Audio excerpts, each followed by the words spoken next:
Just a hey. It's just a hey today. Today, ladies and gentlemen, we're taking on probably the scariest topic that I think I've done on Pokemon yet. And we're actually going to be ranking every single starter Pokemon from worst to best. The sad thing about this list is that we're not going to be able to please everyone because, I mean, they're starter Pokemon and they're all great in their own respective way. It's just that some are better than others. Some are much, much better than others. And so today I wanted to give my personal ranking on these starters. And lastly, before we do get into it, go buy my new merch. So far, surveys report that 100% of people who have clicked the top link have not caught on fire. So, I mean, what are you waiting for? Go check out those shirts. And anyways, let's get into it. Okay, so number 24, lowest spot on our list, the worst starter family. We're looking at the whole family, not just based off of the starter itself. I really hate to do this. It's really sad that something has to be the worst, but in my personal opinion, it is the Chespin family. So I think the Chespin as a starter on its own is okay. I don't love it, but I think it gets by. The problem is once it evolves into Quilladin. I don't like this at all. And then it really just loses me on Chestnut. I mean, I don't like its design, and on top of that, it's a grass fighting. There are so many Pokemon with fighting second typings, and really on top of the bad look, I just don't like that combination. So I'm really sad to all you Chespin fans out there, but personally, this is my least favorite starter Pokemon. Now, moving on to number 23, it is Oshawott. So again, I feel like Oshawott on its own, not too bad. Even its second form, Dewott, is really kind of going somewheres nice. And I just feel like its final form, Samurott, completely destroys the entire family. Like, just knowing what this thing turns into makes me not want to get Oshawott in the first place. Which is unfortunate because Oshawott on its own is great. I just hate this final evolution. Then moving on to number 22, this is going to be Tepic. So I don't think that this Pokemon on its own is terrible. The biggest issue with it is the fact that it is fighting type. The third firefighting in a row. We got Gen 3, then Gen 4, and then they did another one in Gen 5. I just don't care about Tepic or Emboar because there are just two way better fighting fire starters. Fighting fire starters. Now, moving on to number 21, this is going to be Popplio. Now, for Popplio, I kind of share the opposite on these other Pokemon. I don't mind Primarina, and the Water Fairy typing is interesting, but I don't like Popplio. Especially from that generation, there are two way cooler starters, and Popplio to me is just not all that good looking. And while its final evolution, Primarina, is okay, it's not the lags to support a bad beginning choice. Now, moving on to number 20, it's gonna be Sobble. Sobble is okay, and Inteleon is just really weird. I like Inteleon as a fighter. I hate the aesthetic. It almost could have got pulled off, and I really respect what they were going for, but it just looks weird to me. Okay, so moving on to our number 19 spot, this is going to be Snivy. I don't like what Snivy looks like, I don't like its secondary evolution, and I do not at all like its third evolution. Just a weird grass snake that loses its arms. Ugh.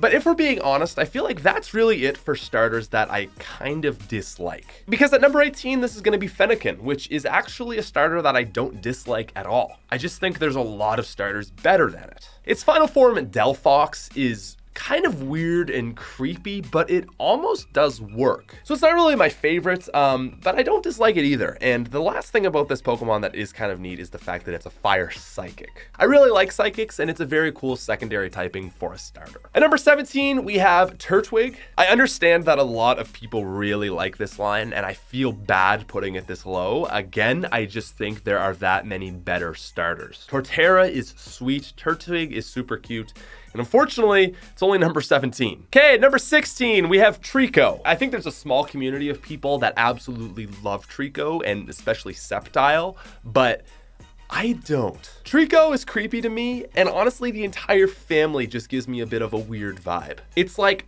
almost there. There's something about the animation, something about the eyes that just make it like really weird to me.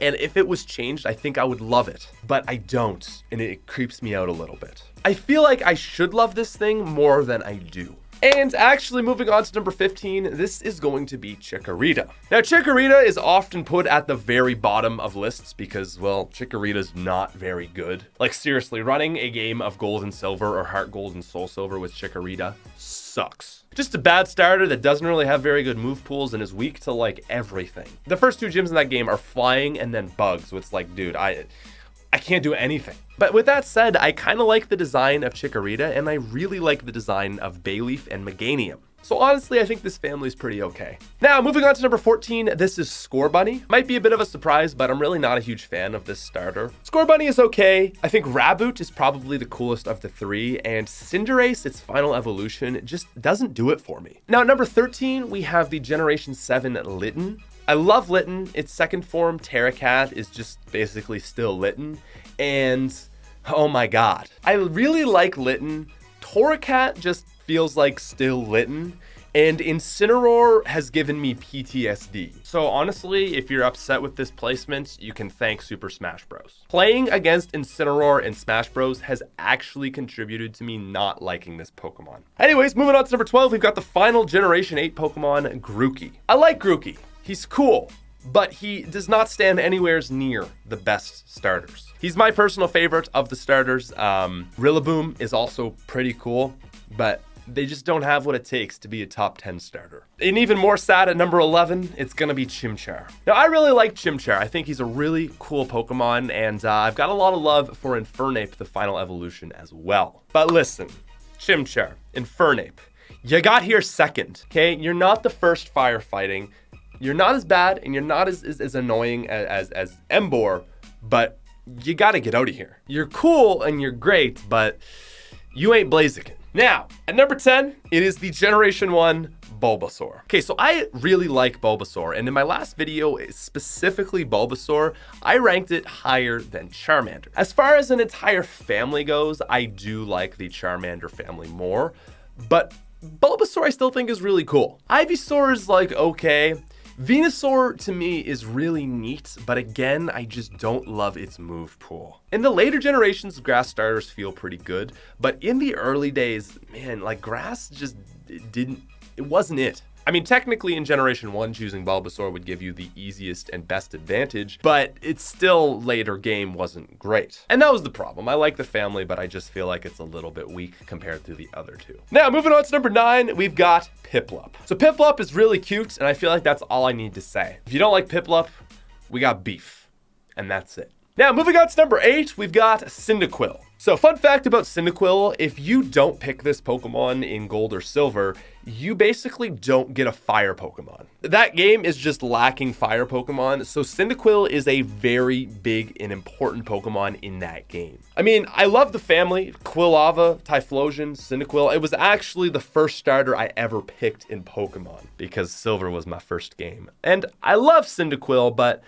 I've grown to love others more. Crucial Pokemon for the series, deserves the top 8 spot. Now at number 7, this is gonna be Mudkip. Dude, I gotta say, I feel like the Gen 3 starters are potentially like some of the best of the whole series. As much as I don't love Treecko and that family, I really appreciate it and I want to like it. Then you got Mudkip, Swampert, like this is just a great family. The thing I really liked about this family was that it's ground type, so you get an advantage against all the electric Pokemon. It was a very cool switch up for a starter, and I really just love the design of these guys. Okay, now moving on to number 6, I can't believe this pick. I'm mad about it, but there's nothing I can do to change this. It's Froakie, which means it's Greninja. Greninja is one of the coolest final evolutions in Pokemon. I wouldn't be mad at all. I would say respect for the pick, because honestly, Froakie is that good. Froakie and especially Greninja are just great Pokemon. Fun, cool design, and actually just really strong. So I'm sorry to all you Froakie fans. I wish it could be higher too, but it's just nothing I can do. Like at number 5, okay? It's Charmander. Probably all you people out there expecting me to put Charizard at number 1, Charmander family at number 1. No. Dude, Charizard is great, but he's not the best starter. Rocks, for example, come on. On top of that, he can't even learn Fly in Red and Blue. In seriousness, I just feel like Charizard is a little overrated. Which sucks because he's awesome. He's super cool. Just a little overrated. And actually, moving on to number 4, my personal favorite Gen 1 starter is Squirtle. I love me some Blastoise, and I absolutely love Squirtle. Just a very straight up Pokemon, I know, and I think a lot of nostalgia is playing into this one because it's probably not the best water type, but I freaking love this one. He's a beefy boy. He's a water type. He's a turtle. I mean, it's really not that much. Maybe I need to reevaluate my underlying biases, but at number 4, I'm placing Squirtle. Now, this is probably going to be the top 3 that everyone hates, but Here it goes. At number 3, we've got Torchic. Torchic, who evolves into Blaziken, who I think a lot of people either love or hate because it's annoying and competitive, or at least it was. Torchic is just one of the most cute Pokemon ever created, and if you disagree, you can again fight me. I will light you on fire, and so will Torchic. Blaziken is the OG firefighting type, which is and was a really, really cool typing until Game Freak decided to just run it into the ground. Like, I see you, Incineroar. You were supposed to be another firefighting type. Get out of here. But Blaziken was the first fighting starter, and gets a lot of points for that. Now, number 2, I think people might be okay with this. It's Totodile. I love Totodile, and this one is super biased, obviously. Okay, so why do I like Totodile? Well, honestly, it's because he's cute. He's exactly what I want in a starter Pokemon. He starts as very cute. His middle evolution is god-awful, ugly, and awkward, like a teenager, and then his final evolution is badass and amazing, like an adult, I guess. But what's cool about Totodile is he is probably the most overpowered starter for his generation. So a lot of Pokemon speedruns usually just involve taking the starter, only using the starter, and just grinding out with a really overleveled single Pokemon. And no one does that better than Feraligatr. Using just a Totodile or Feraligatr, you are able to fly through the game, get Ice Punch, destroy Lance's dragons. It's just a grand old time. And I always really appreciate that because I've never found a starter that is able to solo the game better than Feraligatr. But ladies and gentlemen, moving on to our number 1 spot, I guarantee you didn't expect this. It's actually Rowlet. Yes, Rowlet and Decidueye, my favorite starter. Honestly, I didn't even really love Generation 7 that much, but this is like the saving grace of it for me. Rowlet is adorable, like the cutest, I mean, in my opinion, anyway, starter of all time. And then you got Decidueye, this like Robin Hood type bird looking dude who, oh, I don't know, is a ghost. That's what I love about this Pokemon. Every other ghost type Pokemon looks like a ghost, but Decidueye is like not so ghostly. It's primarily still a grass bird, but it's just so cool that they decided to make that second typing ghost instead of flying. I love it so much. It's just a unique typing. I love the designs, and yeah, it's actually my favorite family of starters. So ladies and gentlemen, that is our list. I'm sorry if you hate me. I expect there's at least a few people that hate me for this ranking. It's probably the hardest ranking I've ever done on my channel, ever. Everyone has their own personal preferences, and this is mine. I know there's a lot of people that probably really like Chespin and Oshawott and Tepic and Poplio and Sobble and Snivy and Fennekin, but I'm sorry, just they don't do it for me. And anyways, yeah, if you guys are new to the channel and enjoy the Pokemon content, make sure to leave a like and subscribe to the channel. Go check out my merch again so you don't get lit on fire, and I'm gonna leave you there. Peace out, you freaking nerds.